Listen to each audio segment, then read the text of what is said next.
Well, dear esteemed friends, it is my pleasure to welcome you to our event this evening. My name is Eva Carpati. I'm the co-chair of the One Voice Committee. I'm also the immediate past president of National Council of Jewish Women of Canada, Toronto section. And I sit on the national board as vice president. Tiny bit of housekeeping is that we would kindly ask you all to please keep yourselves muted until the end, when we will have a Q&A, and then you can start putting in the questions in the chat. So with that, I would like to begin by acknowledging the Indigenous peoples of all the lands that we are on today. While we are meeting today on a virtual platform, I would like to take a moment to acknowledge the importance of the lands which we each call home. Now, National Council of Jewish Women of Canada is 127 years old.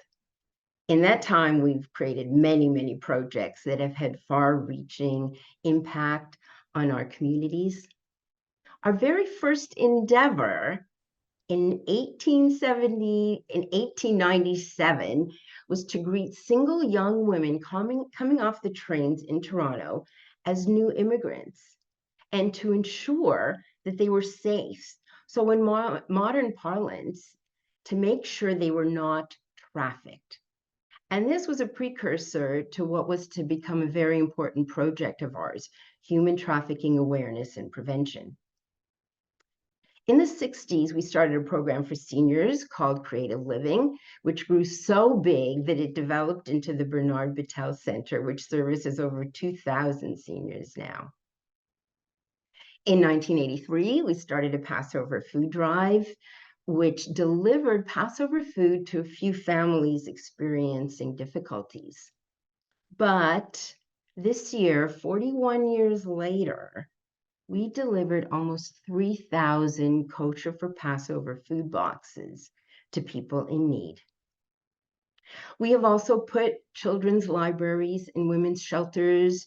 We have a buddy support system for Jewish women diagnosed with cancer. And we are providing disadvantaged children in the city this summer with running shoes so that they have an equitable start to their experience. So it is with this legacy on this platform that One Voice was able to blossom. A few years ago, a young woman, Daphne Strauss, came into our office, and the two of us started talking about the richness of symbols that women have created to express their spirituality, and that perhaps this could be a foundation for a coming together. And literally a few days later, I was at an event about diversity and sat right beside Michelle Singh, an interfaith minister. That was meant to be. We started chatting, and she was in with the idea of a get-together. And with that, the three of us created the first meeting in 2017 called Breaking Bread to Break the Silence. Bringing food and thoughts to share with each other, women of diverse faiths gathered at council to address the concerns brought to light by the then rising Me Too movement, violence against women. And that was 7 years ago. So now you might ask, what took so long to get to today? Well, our first process, which took some time, was to sharpen our lens, and we chose to focus on domestic violence, which today you might also hear the term intimate partner violence. Then we took a long look at our faith communities to see what was missing and how can we enable our communities to address this heinous crime. We finally concluded to make our faith communities aware of these crimes, we needed to assist faith leaders to open the dialogue on domestic violence. Then the answer to how was a guidebook. The task was huge. Now, the true reason it took us 7 years, and I am proud to say this, is because of the members of our One Voice committee. They're all absolutely phenomenal women, and one dear brother, Imam Irshad Osman. As all of us in the social service sector know, that to ensure that work gets done, the volunteers that come forth are the most engaged, the most involved people in their communities. And this is the case of our One Voice volunteers. Not only are they involved in work, in family, the broader community, they're involved in so much. And I'm just going to give a just brief example that during this time, for example, Michelle Singh received the Interfaith Champion Award. Nazila Iskandarova was awarded Order of Vaughan for equity and diversity. Diana Ali D'Souza was awarded the Jerome Diamond Diversity Award. And that's just a sample of the amazing group we have. So I please ask you to look on page 13 of your guide and to see the glorious One Voice family that we are, working tirelessly, diligently for these 7 years to create this brochure while still carrying on their multifaceted lives. And that, along with COVID, was why it has taken us 7 years. So this brochure not only represents our desire to eradicate violence against women, but it also represents a model of what can be accomplished through respect of our diversity and the strength of that voice, of the power of collaboration to create a better world. I would like to thank our graphic designer, Mark Terzestein, who did an amazing job, again, creating from a Word doc into this work of art. And a huge thank you to our generous sponsors, supporters, for enabling us to publish this work, the printing and distribution. NCJWC Toronto, Retired Teachers of Ontario, District 23, North York, who gifted us with their generous community grant and their constant encouragement. Azerbaijani Women's Support Center, Foundation Access Empowerment Council, Catholic Women's League, Hum Law Firm, and Irshad and Margaret and Nazila and Diana. And this is important to say. This evening is talking about a disturbing topic.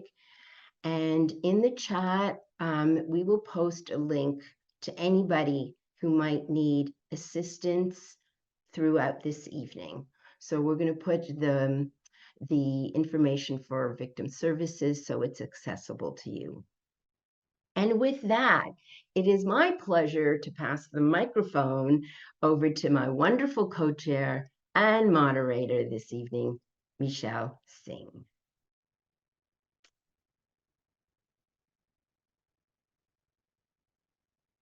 Good evening, everyone. Thank you, Eva. And welcome, everyone. Thank you for being here with us this evening.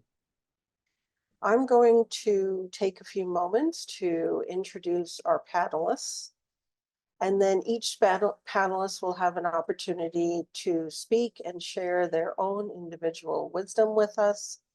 And at the end of listening to our 4 panelists, we will have an opportunity for questions. Today, we're really very grateful to welcome Imam Abd Alfatah Twakkal, who is the faith-based support coordinator at the Muslim Resource Center for Social Support and Integration, which is a family safety social service agency in London, Ontario. We will then have the opportunity to listen to Margaret, who is a survivor, a speaker, a mentor. She's also a member of our One Voice committee. Margaret will be followed by Ariella Boehm, who is a psychotherapist in private practice. Ariella has dedicated much of her career to specializing in assisting women facing intimate partner violence. And finally, we will hear from Detective Shane Miller from Toronto. He's the Toronto Police Services Sexual Assault and Intimate Partner Violence Coordinator attached to the Sex Crimes Unit. The Imam will be our first speaker. And this evening, he is addressing the role of faith leaders in addressing domestic violence in their communities. Imam? Thank you, Michelle and Eva, and to everyone at the One Voice team that were a part of this very important initiative. My name, as was mentioned, is Abd Alfatah Twakkal, and I serve in the London Muslim community as a faith leader, and also working at a social service agency, which is a family safety agency that deals with or addresses family safety issues. In terms of being able to address the issue of domestic violence or gender-based violence within our communities as faith-based leaders, we have to understand a number of different aspects in terms of just being able to approach this very important, but at the same time, a topic that is often stigmatized within our communities. The starting point really has to do with understanding that domestic violence or gender-based violence, they are problems that are not affiliated or associated with any particular faith tradition or ethnicity or race, but rather this is a human problem. The approach, however, in terms of how do we address this as faith leaders within our faith communities, there will be nuances in terms of opening up that conversation based on how we not only understand the issue of domestic violence, but also understand our own community in terms of what is needed to address this issue in a way that is sensitive, but also acknowledges the experiences that people have within our communities who are either victims or witnessing to acts of domestic violence. It's a much needed conversation, and it's something that is imperative. It's something that we have to address as faith leaders, because often enough, we'll have congregants that will approach us with their myriad of issues seeking faith-based supports. And how faith leaders respond makes all the difference in the world in terms of whether they're going to be able to offer support or, in some instances, unfortunately, actually perpetrate even more harm simply because they don't have an understanding of the issues of domestic violence. And this is why it's important that faith leaders themselves take initiative in terms of being able to better understand what domestic violence is all about, and being able to take a trauma-informed approach when victims of domestic violence approach them to be able to help resolve or support victims of domestic violence. When I look at things from the process perspective, I mean, just as with One Voice, as Eva was mentioning at the beginning, that it took 7 years through a collaborative effort to be able to put together this guide for faith leaders that are on the front line. Likewise, within faith communities, faith leaders themselves, there's a process that they would need to go through in order to be able to effectively address this issue within the communities. And although the conversation is difficult at times, but it is necessary in order just to be able to start off this conversation within the community to be able to raise awareness. This is a human problem. This is something that does exist. We are not immune to having domestic violence in our homes. And so at times, this conversation is more difficult to have due to the amplification of various stigmas or sensitivities that surround this issue. A lot of times, people within some communities that are perhaps collectivist will say, well, this is a personal issue. This is something that is an intimate family matter that should not see the light of day outside of the home. And so that they don't expose, for example, themselves to the critical eyes of others, or that one's reputation becomes tarnished and whatnot. And so then the idea is, okay, we have to deal with this privately. And so bringing this out into the open already is going to create tension within the community. But it is absolutely necessary that this conversation is had in a manner that is sensitive to the needs of the community, that is culturally relevant and trauma informed, because at the end of the day, the goal is one. We want the safety of families. We want the safety and well-being of all members of the family and of community. When I look at things from within my own personal faith tradition, the Islamic faith tradition, there are two core values that are emphasized within Islamic law as within other faith traditions. And those two core values include mercy and justice. And so whenever we begin anything in our affairs, we begin with in the name of God, the compassionate, the merciful. And so there is this aspect of mercy that is necessary and needed in order to be able to have a functional, healthy, safety family dynamic and relationship. And the same, it comes for in terms of justice. When there is oppression or injustice, then both mercy and justice are absent. And so it's important to be able to understand, put these things in their proper light, that it becomes an obligation as members of our faith community, and especially as leaders, to take those concrete steps that help to remove the various forms of injustice or wrong or oppression that take place in a domestic context. And that's why it's imperative that faith leaders take the time to get a proper understanding and training, perhaps if needed, to be able to know some of the red flags, for example, of domestic violence, and to be able to understand the various forms of domestic violence.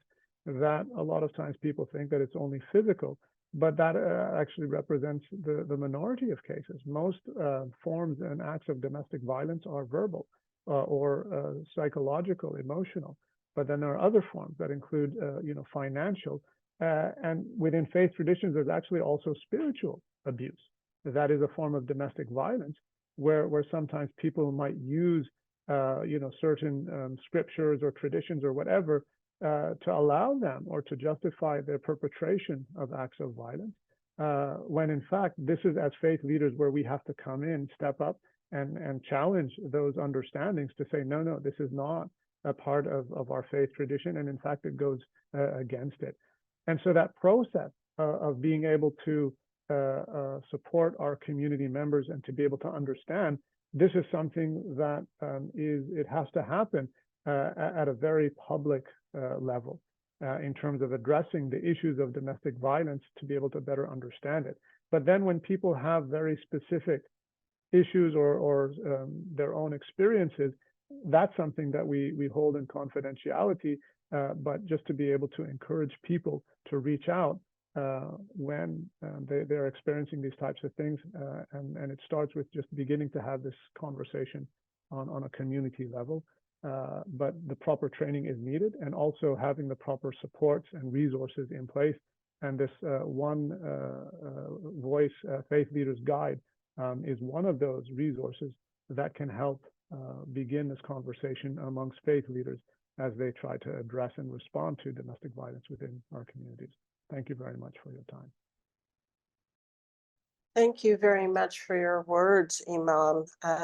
It was a good reminder that this is a human issue. It's not unique to any community. And this is just the beginning of an ongoing conversation that is needed for all of us, an ongoing conversation to take action as well. Thank you for your time. Our next speaker is Margaret, who will be reading her story. Margaret is a survivor who is going to share about her experience of working with faith leaders. Margaret? Thank you so much, Michelle. Good evening, everyone. I'm very grateful that each of you has actually taken the time to be here tonight to support us as we launch our One Voice tool guide. And I'm particularly grateful to all of the members of the One Voice committee who put this together. It really means a lot to me. So I'm going to launch in. As a survivor of domestic violence, I've shared some of the details of the abuse that I suffered for 10 years on previous webinars, and you can find those on the One Voice webpage, because that's not what I'm going to talk about tonight specifically. What I'm going to be sharing with you tonight is the contrast that I had in dealing with various faith leaders about this issue. It's kind of a bad news, good news story, but I want to focus on the good news more than the bad news, and to tell you why I'm a survivor of domestic violence and not a statistic. And I'm alive today because of two men who are my good news clergy. They're my personal heroes. I wouldn't be alive if it weren't for their support and timely help. And I would also not be alive if I'd followed the advice of what I call the bad news clergy about my situation. So before I was able to leave the situation I was in, I'd received some poor advice from two members of the clergy. This advice nearly got me killed. It didn't, but almost. And not only was it dangerous advice, but it was highly inappropriate to my situation. These two didn't listen to me. They made me feel guilty about potentially leaving the situation. They interpreted popular Christian belief about traditional marriage as being actually more important than my personal safety and that of my child. They kept telling me that every child deserves a father, completely disregarding the fact that the father was no decent role model, a poor provider, abusive and neglectful to both of us. One of them didn't think that putting up with sexual abuse, rape, multiple infidelity, constant gaslighting, verbal abuse, psychological and emotional manipulation qualified as violence in any way. The other one actually encouraged me to be an active participant in my own demise in order to, in his words, save the marriage. In their view, which was common at that time in both the worlds of secularism and the world of faith, a sacred vow was a sacred vow, and that was just that. Even if the promises kept only appeared to apply to one side of the relationship. One of these two actually advocated staying in the relationship and becoming a martyr for the cause, which I really didn't think was a good idea for our child. And the last thing I wanted was to be a statistic listed in some stats can. Certainly, I didn't think that was a good idea, but I felt so guilty, so depressed, and so traumatized after listening to them. I felt so beaten that I stayed for 5 more years in that relationship and suffering much more every day of that. My trust in them was non-existent. But I slowly started to process that if my ex was a poor role model, a poor example, a poorly behaved spouse who exhibited traits of sociopathy, this was not the kind of life I wanted for myself, even at the price of my own faith. but I had no idea of how to actually get out of this bad marriage. I was so embarrassed and ashamed. But eventually, I became forced to make some difficult choices in order to save my own life and that of my child.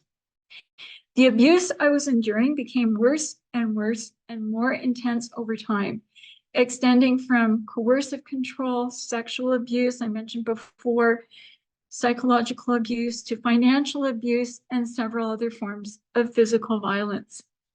At one point, I was so exhausted and stressed that I had a really bad accident in the kitchen after my ex had verbally assailed me relentlessly in that place.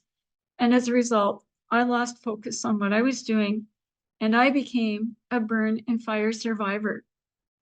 The consequence of that meant several weeks in the hospital in a burn unit, having treatment, multiple plastic surgeries, and years of physiotherapy, which have not ended yet for me.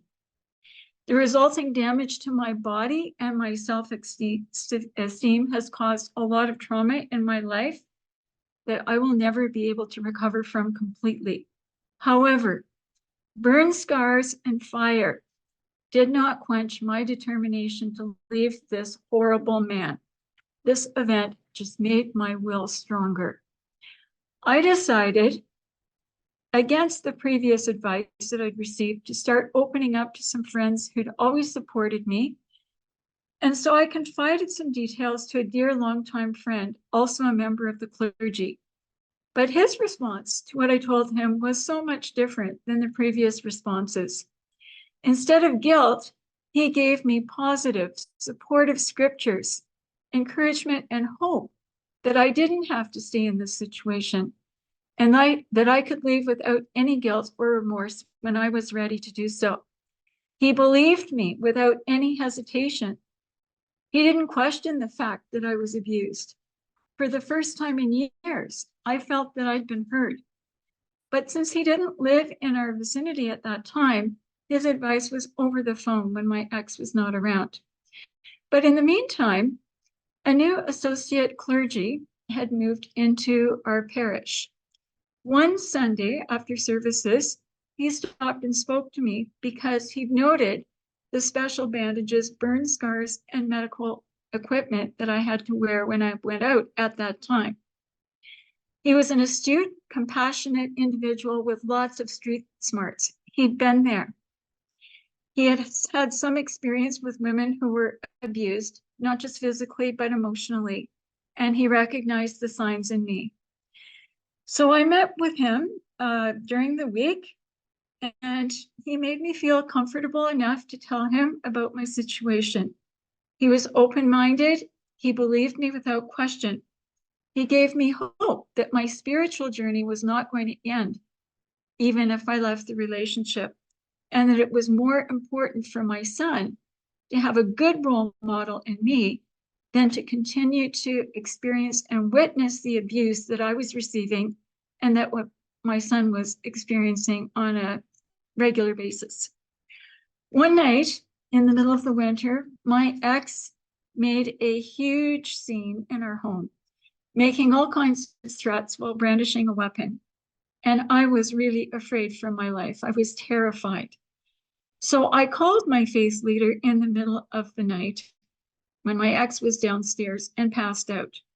Luckily, this man picked up his phone. He was very concerned about my safety and the safety of my child, and basically told me to leave. And he gave me a plan to do so safely. If it weren't for his sound mind, openness, sound judgment, sensitivity, I wouldn't be alive. I do believe I would have died that very night. It's that simple. It took almost 10 years for two people to believe me and understand that what I was going through was real and that it was abuse. The important thing to remember, if someone starts to share details of abuse to you, is to believe that her concerns are real and validate these concerns in a supportive, non-judgmental way. Failure to believe a woman may result in tragic and dire consequences for her and her family. The good news is that each of you can choose to be a hero and save a woman's life if she trusts you with the sordid and sorry details of an abusive relationship. I've never once looked back after leaving such a thing behind. I'm grateful for the gift of understanding, hope, and compassion that I received from those two clergy who were good news. I'm thankful that I'm alive to share my story and that my beautiful child, now an adult, lives successfully. And most of all, I'm blessed for my good level of emotional health and my amazing current husband, truly my friend and partner. Thank you to all of my personal heroes and those of you who will be future heroes, supportive faith-filled friends and family, but especially to those two clergy members who not only saved me life, but they gave me back my faith and my dignity, my human freedom. I encourage and challenge each one of you present tonight to do the same for anyone who trusts you enough to speak about this issue to you, because it's not easy to speak about. And once again, thank you to each and every one of you for being here this evening to support our work at One Voice. Thank you so very much, Margaret. I am in awe of your courage and your commitment to sharing your story, not only for your own healing, but to educate others about the good and the bad, as you said. I think you also highlighted something that the Imam referenced earlier, and that was about specialized training for faith leaders and how important that is. I just also want to highlight that Imam Imran Ali, who contributed to the guide as well, highlights that in the comment that he made in the chat. So thank you for that, Imam Imran. Next, our speaker is Ariella Boehm. And Ariella, as I said earlier, works directly with women on the ground and is going to be talking tonight about what works and what doesn't work from her experience. Ariella?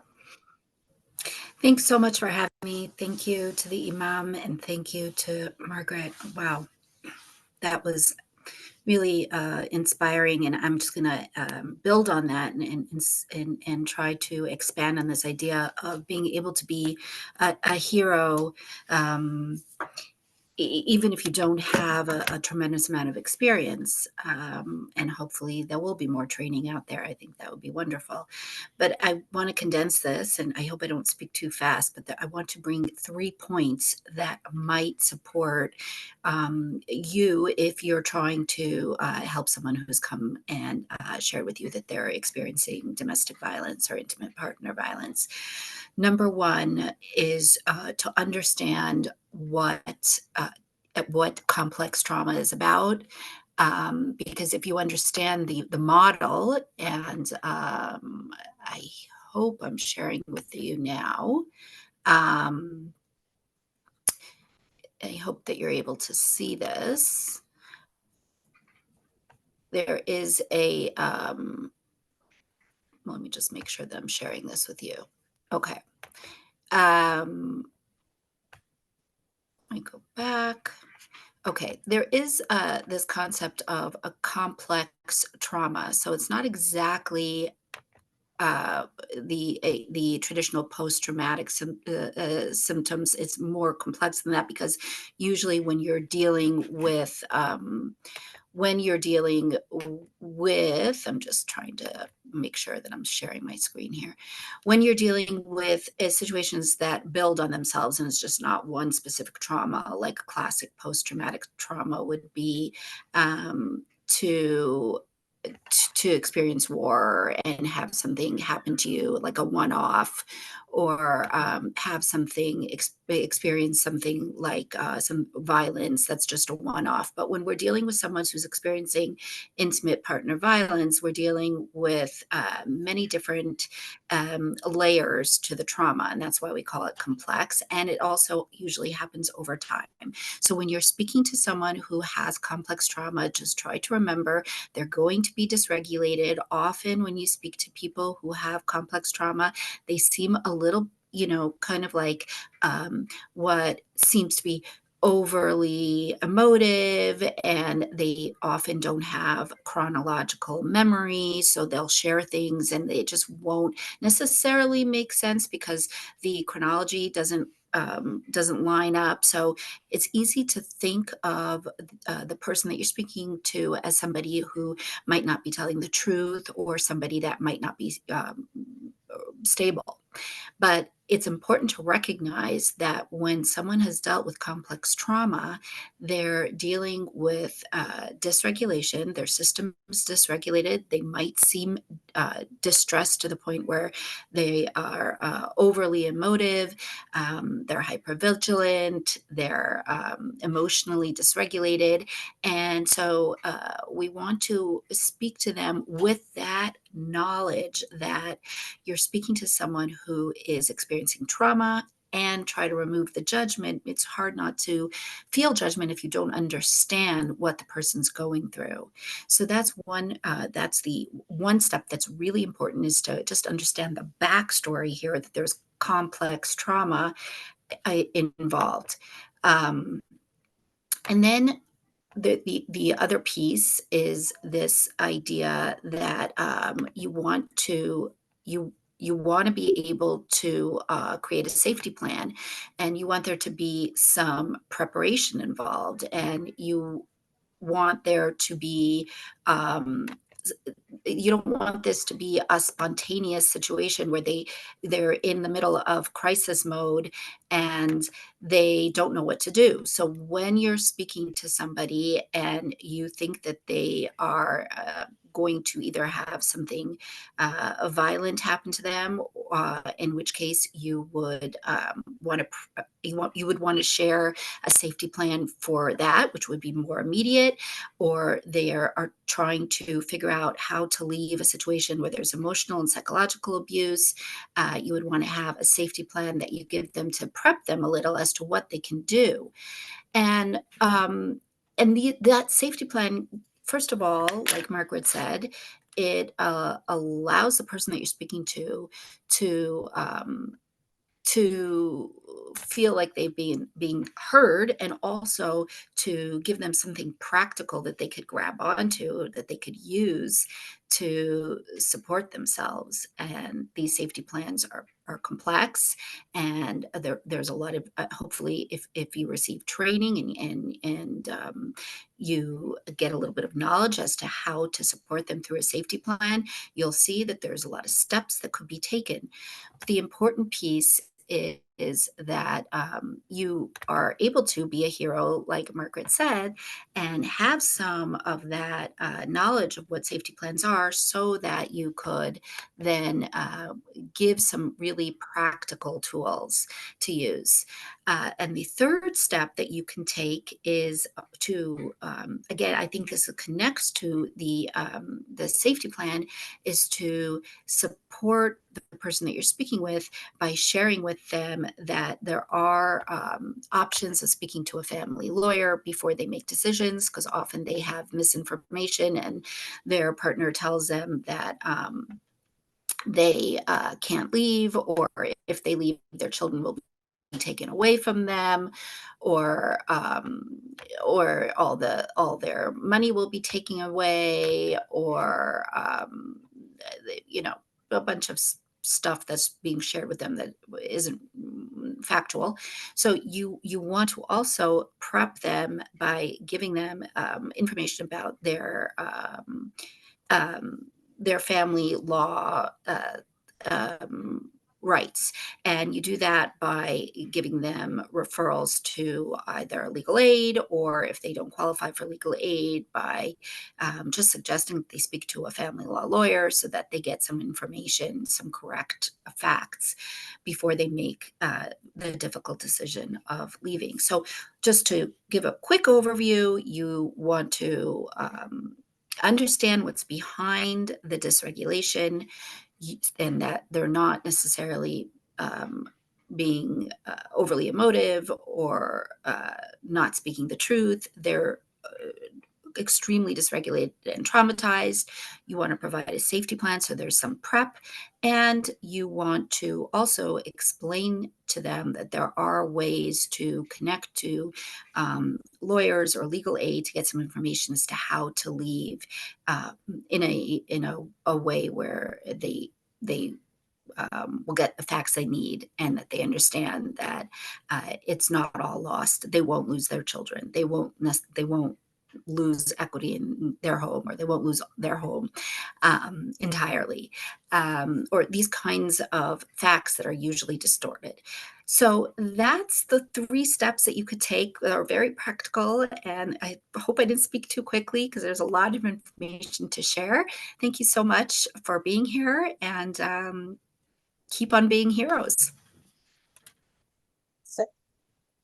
Thank you so much, very much, Ariella.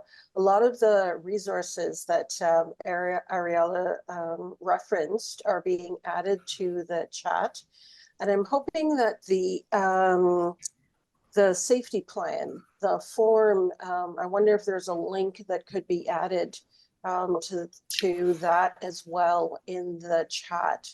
I think that would be very helpful for everyone. Yes, I will do that. Thank you, Ariella. And Michelle, I can share that after the meeting with everyone as well. So. Okay, thank you, Eva. Our next speaker is Detective Shane Miller. As I said, he is with Toronto Police Services, and he's going to be talking about the resources that are available in the community, what red flags look like, and also new changes in the law. Detective? Yes, thank you. I got some big shoes to fill after watching my previous presenters. I did want to introduce myself, Detective Shane Miller. I'm the Intimate Partner Violence and Sexual Assault Coordinator at the Toronto Police Service.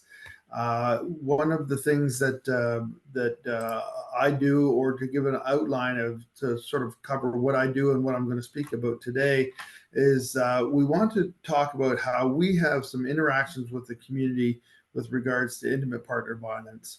I want to talk about how we partnership with our community members, and I want to go over an unhealthy relationship checklist. There might be some good points there that would maybe recognize when we're trying to provide some help to our friends.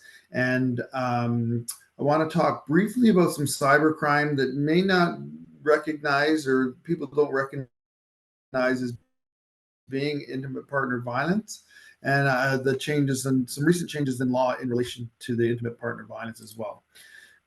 I do want to put out there that I know that we were talking about it earlier, but intimate partner violence can be a very triggering topic.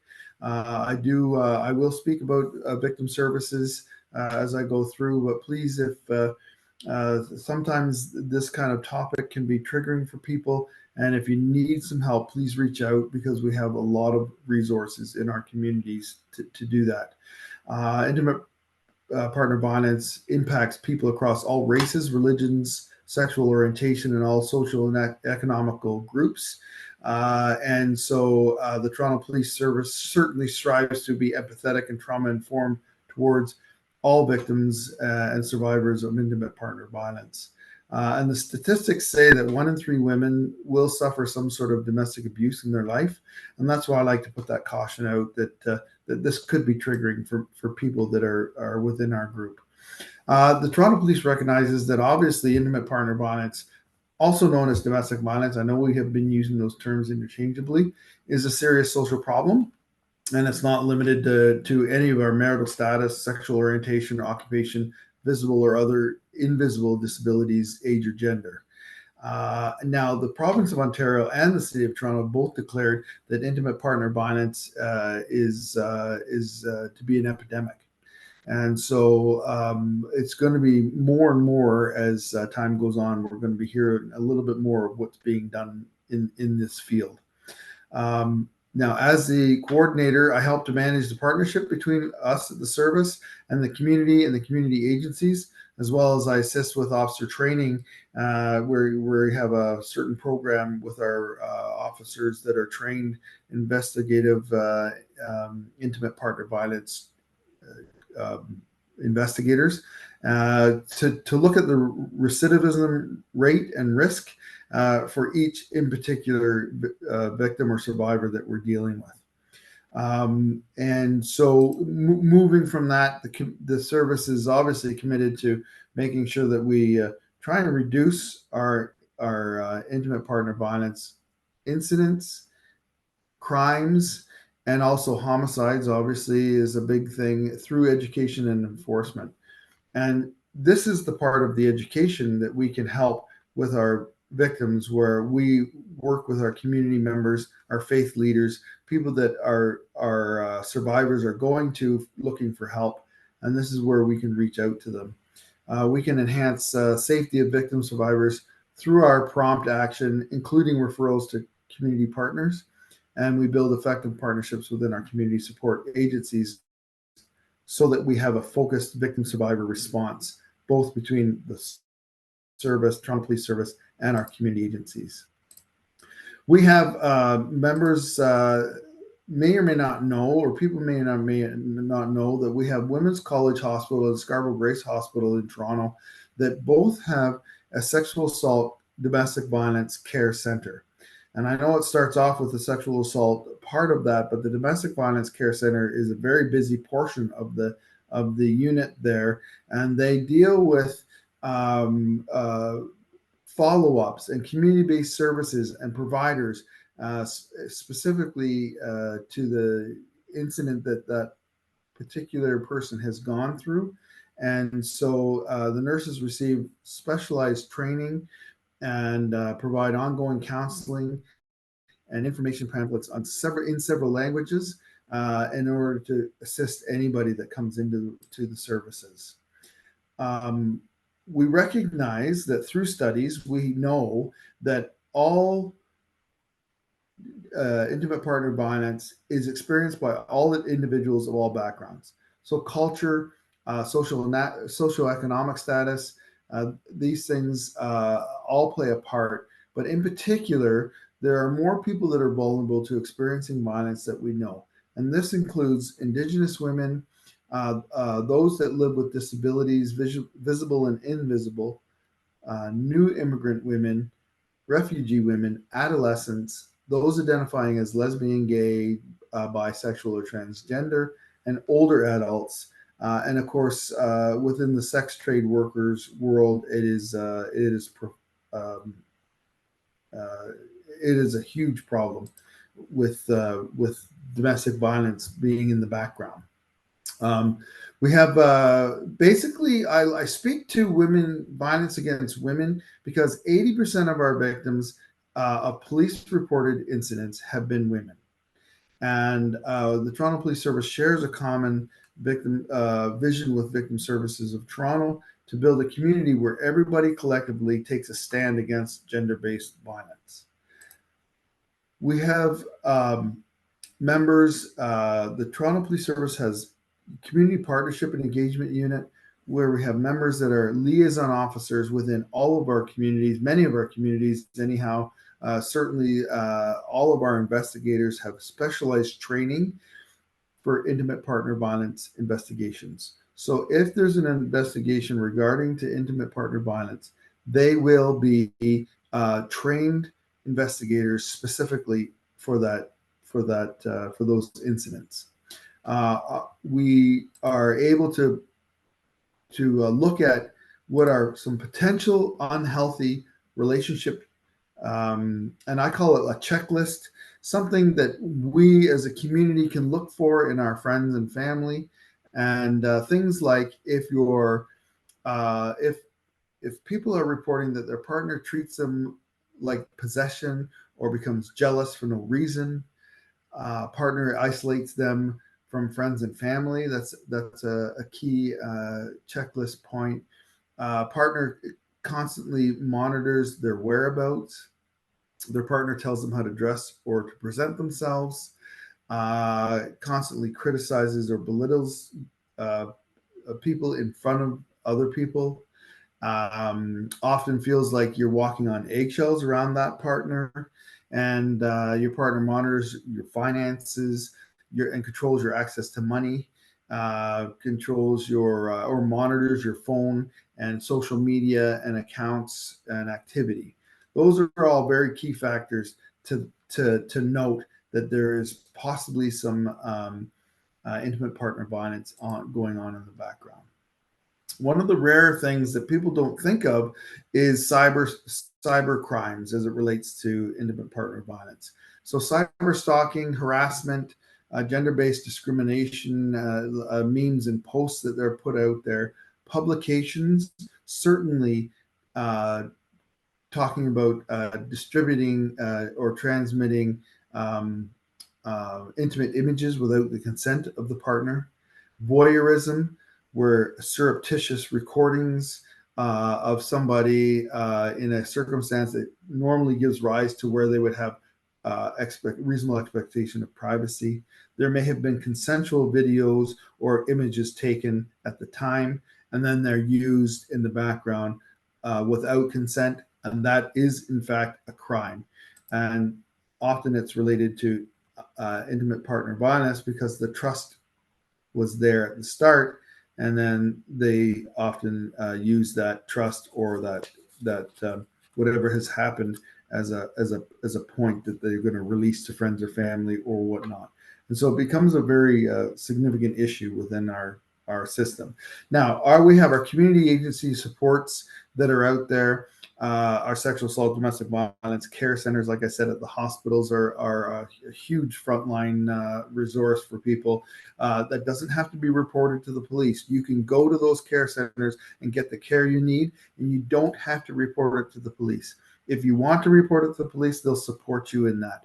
But you can get the care, and same with through victim services. Care is available, even though you may not want to report it to the police at the time. We have Boost and our community youth advocacy center, where they work together with families and children. And they're more specific along the lines of child abuse, but a lot of the times child abuse is in relation to intimate partner violence. And if there is that transition, we have that program in place that is sort of one of a kind, really, in Toronto, that can help the whole family as a whole try and work their way through the situation. We have MCIS, which stands for multicultural, get the right term here, community interpretation services.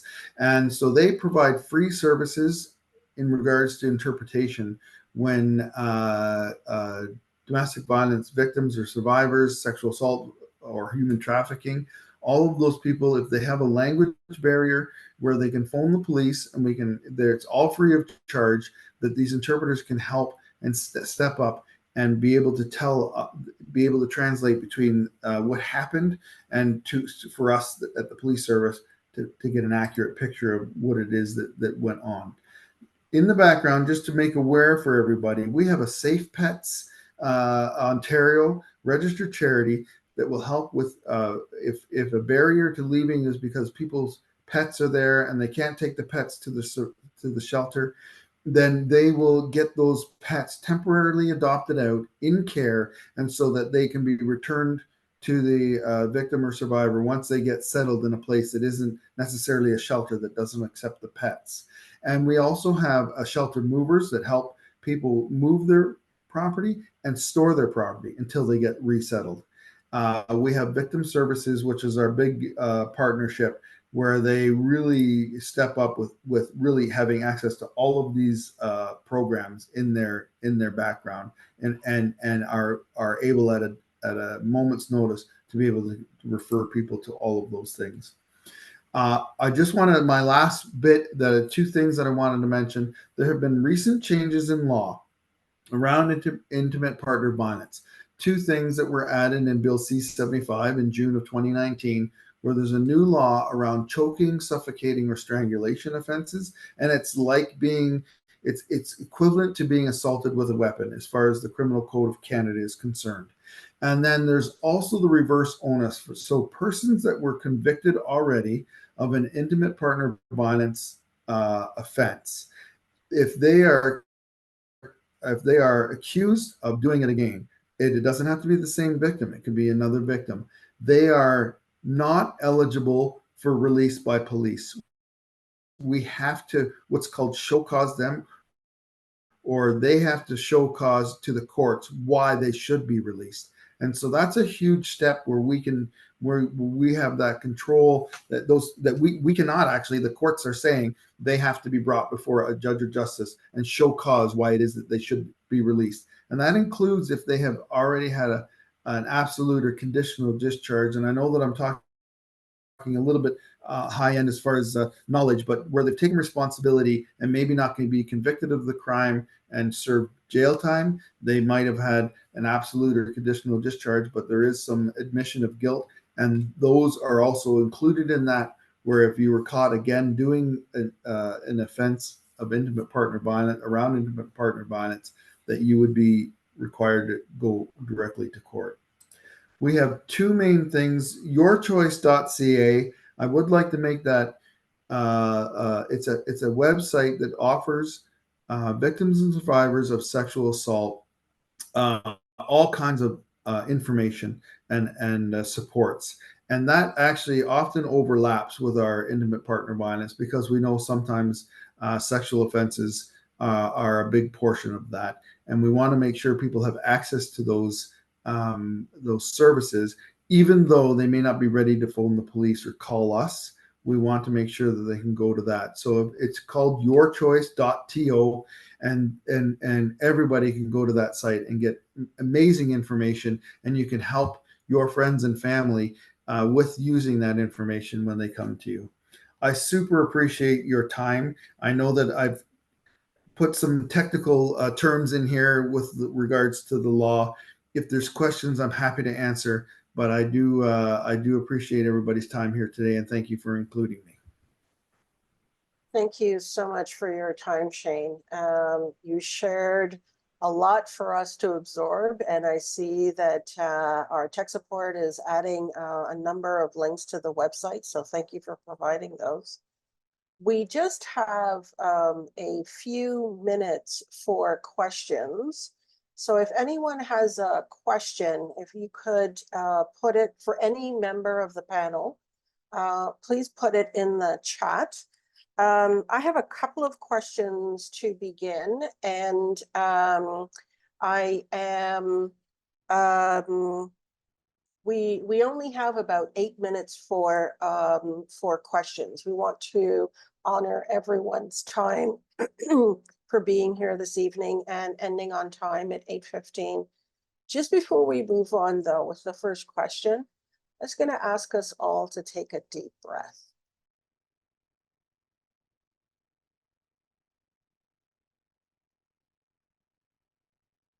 That was a lot. We're grateful to everyone for being here, for offering your support, to listening to for listening to all of the speakers. And as Detective Shane mentioned earlier, if anyone is feeling triggered, there are resources through victim services.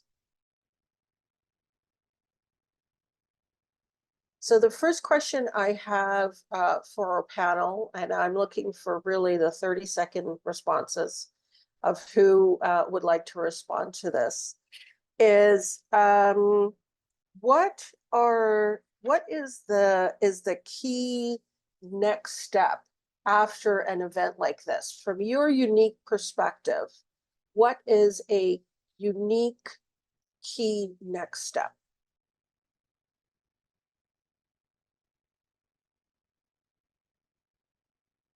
Just please unmute yourselves when you're ready to speak. So I can begin.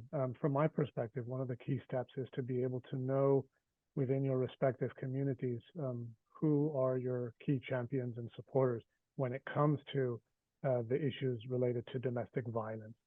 It's imperative that you become connected with the local resources that you have available that will help address this issue at a community level.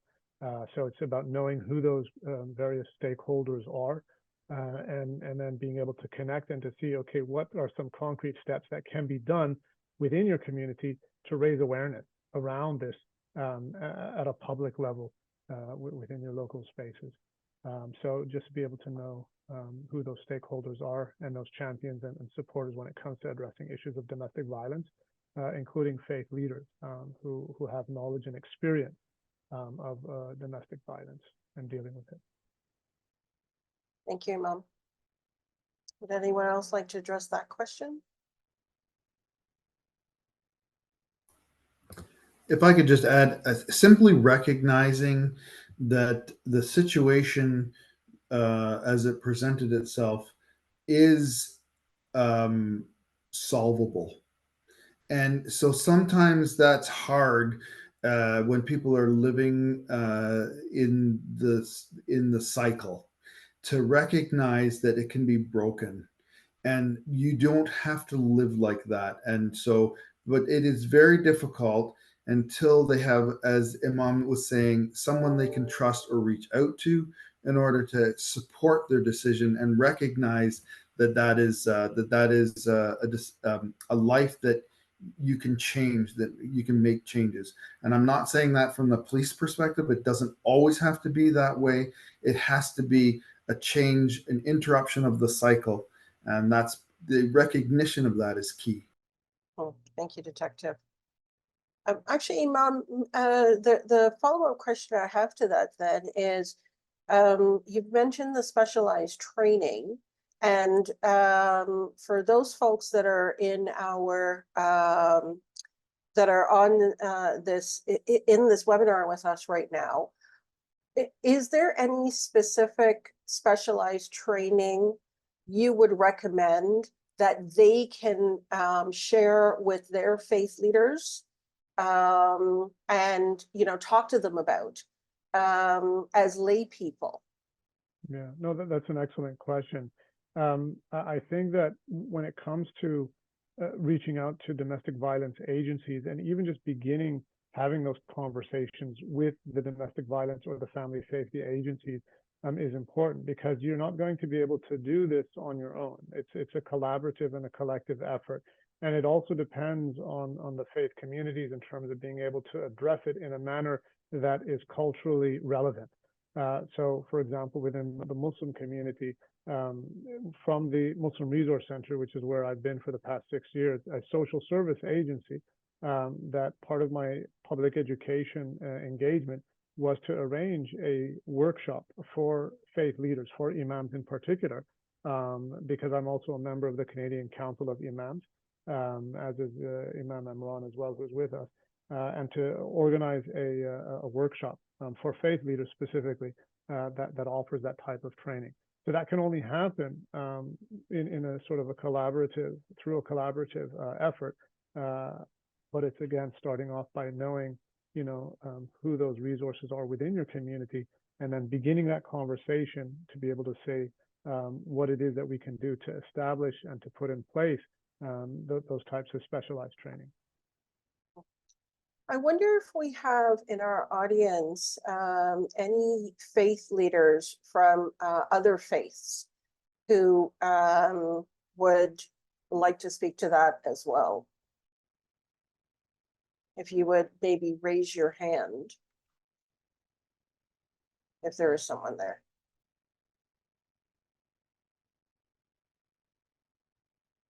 Not at the moment.